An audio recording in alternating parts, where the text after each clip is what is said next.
everyone, and welcome to another monthly reset video for November. So I haven't done one of these videos in a little while because of my maternity leave and because our finances, to be quite frank, have been completely all over the place because of that. And it's been difficult to kind of really keep a cap on some things and to even just display it in a budget kind of format like I usually would. Things have just been crazy, to be honest. So to explain a little bit further as well, for those of you who don't know, my partner Dan is actually taking off a lot of leave from work this year. So he's basically getting the bulk of the parental leave that our government offers here in Australia.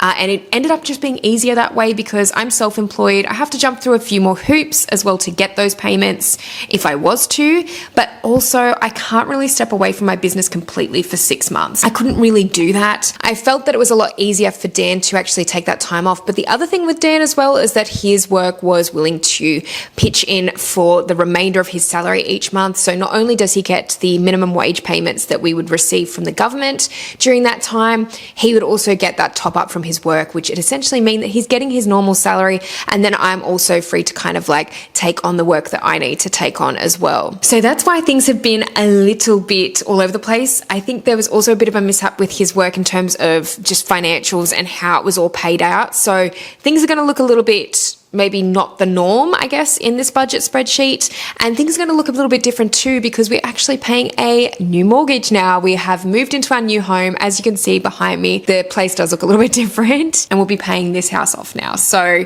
things will be kind of a little bit adjusted. There is a little bit of tweaking too with our finances in that we're not paying some of the things that we were paying before, but now we're paying other things differently. So you might notice a few differences in the whole budget overall. We also have a few upcoming trips to both Tasmania and New Zealand.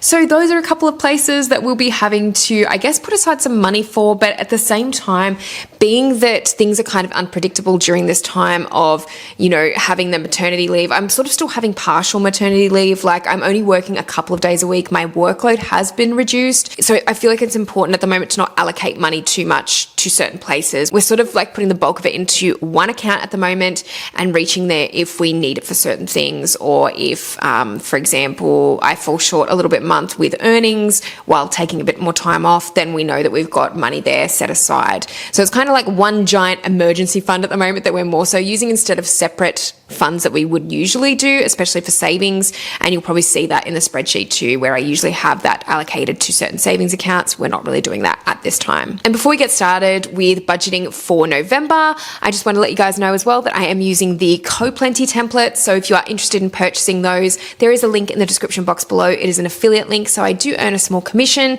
if you do choose to purchase. And there's also a discount code there. So if you do want to purchase them, you can feel free to use that. These templates are really, really great if you're hoping to get on top of your finances, and especially moving into the new year, which I can't believe I'm actually saying that already, but we are only a couple of months away now from 2026. So if you want to have a budget overhaul and you want to go through all of your finances and really get on top of that for next year, I really highly recommend these templates, because before I started using these, I feel like a lot of my budgeting was done handwritten. And for those of you who watch my channel regularly, you'll know that I love to handwrite things. I love stationery, I love budget books, you know, all that kind of thing.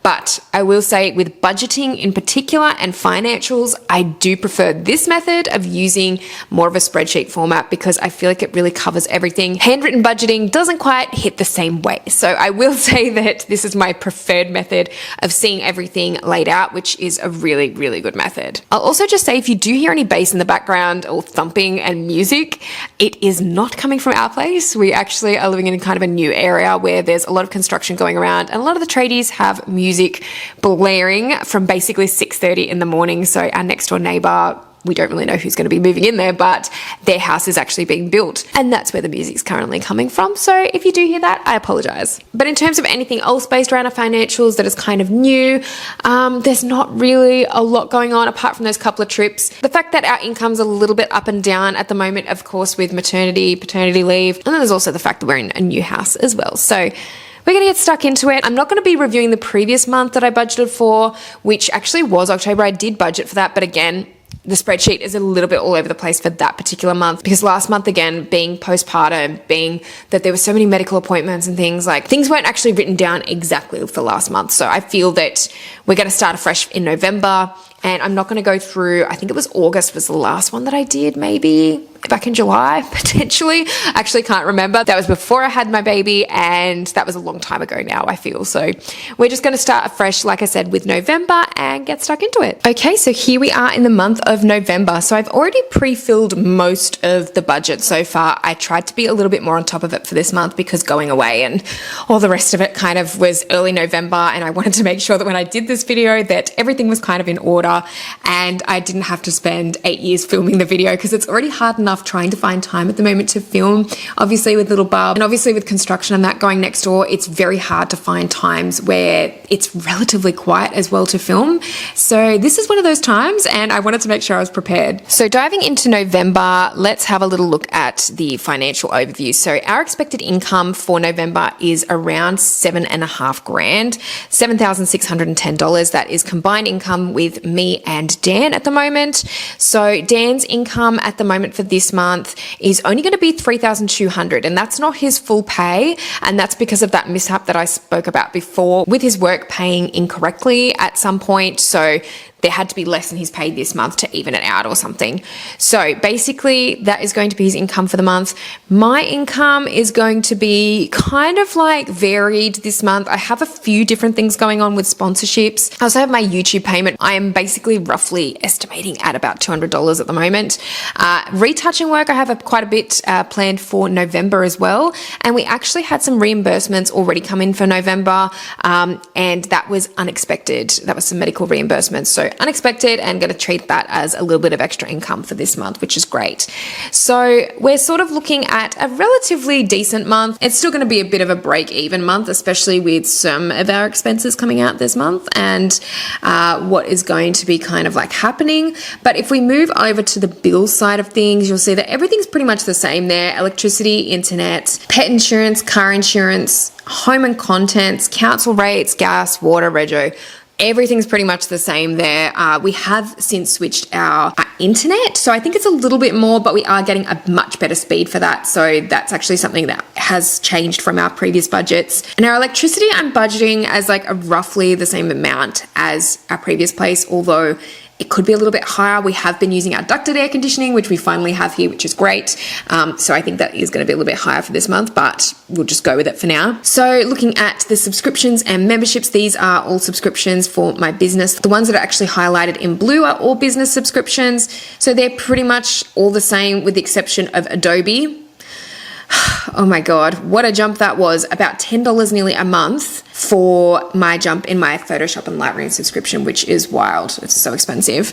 And then Premiere Pro is also sitting at about $35. That didn't used to be $35, nearly $36. So that's another hit there. Xero as well, getting to about $100 a month is crazy. So I've said that before, I think in some videos where I'm thinking about going back to QuickBooks, because QuickBooks are going to be a lot cheaper in that respect. I really enjoy using Xero, and I think that the UX is very good, but like, honestly, I think for $100 a month, I think I'd rather go back to QuickBooks if I'm going to save myself that kind of money. And admittedly, all of that is sort of claimable on tax for me, being a business expense, but at the same time, it's still going out of my account every month. And I don't know, I just don't know whether it's something that I really want to justify at the moment. We'll see. And then obviously we've just got our random lifestyle things like health insurance, Spotify, gym, phone. Our health insurance has actually changed a little bit, so it's actually a little bit less. It's combined for Dan and I at $267 now. So we've dropped our health insurance a little bit since having Lumi, and that was because we were at a much higher tier of the pregnancy and birth on our health insurance policies, our private health insurance. So it's just realistically at the moment, not looking at probably going down that road again. And if we do, it's not going to be for a while. So there's not really much point us paying that much higher tier, which for all three of us now to be on that policy was going to be over $400. So we dropped that down, and luckily we were kind of saving ourselves a little bit of money there too, just on what we were paying even before. And really what we wanted to do as well, moving into this new house and being that the mortgage was more than our previous house. We wanted to make sure that we weren't really just fishing out extra money every month. We wanted to kind of like tweak things that we could kind of pull back on certain things that could then go to the mortgage and then feel like we weren't having to, like I said, just dish out more and more money that we weren't having to do so before. So it's sort of evening out the finances in that way. So we did that with our health insurance. We've actually been lucky enough to do it as well with our strata because we no longer have strata costs, which is great. So the strata costs were getting to the point of like, I think it was nearly $300 a month because it was nearly $900 a quarter that we were then paying for our previous place. And it was literally a shared driveway that we had. So obviously you have your building insurance expenses, which is really where the bulk of it was coming out. But at the same time, that's for the exterior of the building. It wasn't for our interior things. And we didn't even have contents insurance at that point because it was just too expensive. It was too expensive with the strata and everything else.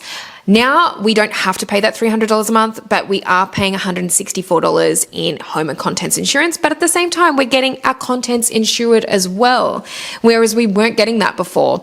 So to think we're only paying $160 a month roughly for home and contents, whereas we were paying $300 a month in strata. It was just ridiculous. It felt like it was going towards nothing. And then every time something had to be done to the place, quite often we had to raise a special levy because there wasn't enough money anyway. So it's kind of like we were still never really getting ahead with our strata payments. But at the same time, it felt like it was just going to nothing. So it was a weird paradox thing that we had with strata, and I'm so glad to now be out of that with that particular place. That was just getting really frustrating. So yeah, no longer having to pay that each month, which is great. Having said that, our council rates do go up a little bit as well, being that we are now in a house, we are on a slightly bigger block of land as well, so we do have, you know, those costs to factor into. Now moving over to our expenses, our general expenses. Now for groceries, I usually budget about $450 a month. We can usually stick within that. Dining out is about $400 a month. We don't tend to stick to that very often, but I do prefer to have that $400 there as more of a budgeting thing to kind of push ourselves to stick more so to that rather than, you know, having a much wider budget and then going well overboard in that respect. Fuel is sitting at $200. Both of us work from home and, you know, we really don't need to budget a lot for fuel, so that is a good thing.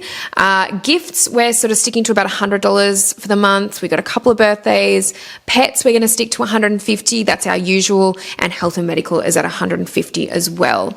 I haven't actually put anything under trip costs at the moment because for Tasmania, I think that it's really going to be mainly our eating out, our groceries, which is going to come out under those two categories. In terms of entertainment and that, we really don't know what we're doing there. So to be honest, I haven't really put that in. We do have our savings accounts though, so we're going to probably just dip into savings if we feel that we want to do something in particular. But this is just, I've put this in as a category just in case we do have any unexpected trip costs that we're not really thinking about. And that can be tallied in there towards the end of the month. Same with transport. There's nothing in particular. Probably like the most I can think of at the moment is maybe an Uber to the airport and back. But yeah, apart from that, there's not really much in the way of transport. Again, it's just a category in there for any unexpected costs. And then we've got our savings up the top here: emergency, house, splurge, business, travel, van, shares, and savings. Everything, like I said, is being consolidated at the moment. We are not putting everything into different categories. It's like one big emergency / savings fund, and we're just kind of dipping into it cautiously. I think especially during this time where we need to make sure our mortgage repayments are there each month. And like I said, my workload's a little bit less than usual, so I just want to make sure that we've got enough money for all our bills each month and everything else. And then let's go down to the debt. Our debt for our mortgage now is $3,605.98 per month. So it's roughly about $600 more than what our previous place was per month. Which is not a huge amount more really, considering what we're getting in this place compared to where we were living before and the space that we had. $600 a month more is pretty great. And I'm so glad we were able to keep our kind of budget, you know, not too high there. I didn't want to go paying thousands of dollars more for a house per month. So I feel like for a double-story home in a new area that is, you know, it's brand new, I feel that an extra $600 on top of what we were paying for our townhouse is quite reasonable. And I feel like that was achievable to kind of tweak some of our finances so we could even out the finances a little bit and not feel like we were paying an extra $600 a month out of our bank accounts, mainly by reducing our health insurance, not having to pay the strata costs, and potentially reassessing some of our subscriptions, and particularly my subscription for Xero. We'll pretty much be not paying too much more out of pocket per month, which will be wonderful. And I think that's pretty worth it overall. I think it was going to be really scary jumping into a new mortgage for us both, and we didn't want to go too crazy. I'd really love to talk about more about buying a house as a freelancer, because I think there's so much that comes along with that, and a lot of people are probably quite worried being self-employed going into looking at buying a house or buying an apartment or whatever it is. So I'd love to talk about that a little bit more and some of the things that I had to do to kind of get myself ready for that and that process. But yeah, overall we were really worried going into it that things were going to blow out. But luckily enough, in the end, I feel like our budget ended up being pretty decent. And then our credit card and car loan amounts are there as well. So the car loan in particular, we were hoping to have paid off as we moved into this place. However, when we did get the money from our settlement that was in surplus, and we were able to actually have that, and part of that was meant to be for the car loan repayment, we thought about it for a little while. We've only got about a year left on our car loan repayments. And the thing is, if we do go ahead and pay it out now, fully, there's going to be a fee attached to that. And it's like a fairly substantial fee. It's not like it's nothing. So what we've decided to do, just at the moment at least, is to keep that money aside in an account where we only dip into it for the car loan repayments each month, which is what it was really used for. And then we may try to avoid paying that fee if we can. I don't like that there's a temptation there, I must admit, to take money from there. But at the same time, I don't want to pay that fee. And I think we pay enough fees in this day and age, enough subscriptions and all the rest of it. I would like that gone as soon as possible, but at the same time, I think we'll just see how we go. And if we continue to have a surplus of funds month to month in the next few months, then maybe we'll just go ahead and pay that off and be done with it. Because again, that will be an amount per month that we won't have to worry about paying. That'll be another $357 each month that we can just kind of get rid of and not have to pay, which would be great. And that is virtually it for the monthly budget reset for November. Well, thank you so much for watching this video today, and I hope you guys enjoyed it. Please let me know down in the comment section below if you'd like to see more budgeting videos and financial videos, because I would love to do those. And let me know what else you want to see on my channel. I would love to hear. If you like this video, please give it a thumbs up. And if you haven't subscribed to my channel already, make sure you do, because I'll be posting a lot more in future. And let me know how your November is going with budgeting, or how your year is going with budgeting, or if you've got any particular savings goals that you have that you want to meet. I would love to hear in the comment section below. That actually reminds me that one of the savings goals we had, or one of the financial goals we had by the end of the year, was to actually be somewhat debt-free. And I don't know if we're going to be debt-free at this rate, but I think being that we have maybe enough money already to pay off the car loan is a good start. And I think now we're just kind of working towards maybe the other credit card that we have as well. We have a little bit left on there. So yeah, so basically I would love to be somewhat debt-free, but I mean, are we ever truly debt-free, especially with this mortgage now? It is what it is. And we're just kind of working towards building up that savings. I really wanted to have a healthy emergency fund by the end of the year. So I'm hoping that that is going to be a goal we can achieve. But otherwise, make sure to hit the notification bell to see all the videos that I have coming up in future. And thank you so much, as always, for watching. I'll see you in the next video.